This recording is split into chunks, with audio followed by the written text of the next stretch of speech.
Iran का अमेरिकी ठिकानों पर हमला। इजराइल में अमेरिकी ठिकानों पर हमला किया गया। शाहिद ड्रोन से ईरान ने हमला किया। ईरान ने शाहिद ड्रोन का वीडियो जारी किया है। तो बड़ी खबर इस वक्त आपको बता रहे हैं, ईरान का अमेरिकी ठिकानों पर हमला देखने को मिला है। इजराइल में अमेरिकी ठिकानों पर हमला हुआ है। शाहिद ड्रोन से ईरान ने ये हमला किया। ईरान ने शाहिद ड्रोन का वीडियो जारी किया।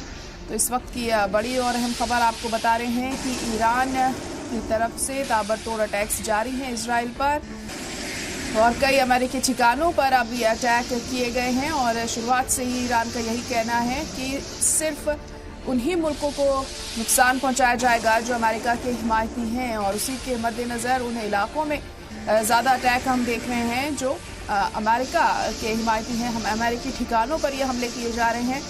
शाहिद ड्रोन से ईरान ने ये बड़ा हमला किया है। ईरान ने शाहिद ड्रोन का वीडियो जारी किया है। ये तस्वीरें भी आप देख सकते हैं। और जिस तरह से इजराइल और ईरान अटैक कर रहे हैं, अमेरिका भी ईरान पर अटैक कर रहा है और उसके बाद वीडियो भी जारी करता है, तस्दीक भी करता है किस तरीके से ये हमले किए गए हैं। लेकिन ईरान की तरफ से भी पूरा मुंहतोड़ जवाब दिया जा रहा है इन तमाम हमलों का, और पीछे हटने को ईरान किसी भी कीमत पर तैयार नहीं है। भले ही ट्रंप बार बार ये बयानबाजी कहे कि हम जंग जीत रहे हैं।